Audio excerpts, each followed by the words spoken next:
कर दी इसके डिजाइन ने। GT モードに切り替えて。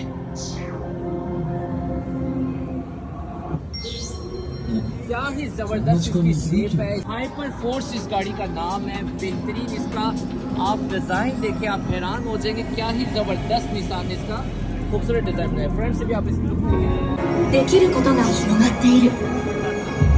未来の車はみんなのやりたいことを叶えてくれる。もっと楽しもう。 लाइटिंग चेक करें। さあ、未来にもっとワクワクを。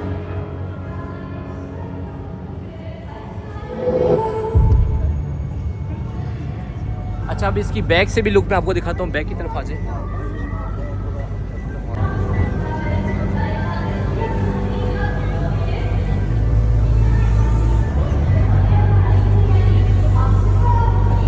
कमाल कर दिया निसान ने। इसका डिजाइन आप चेक करें बैक से।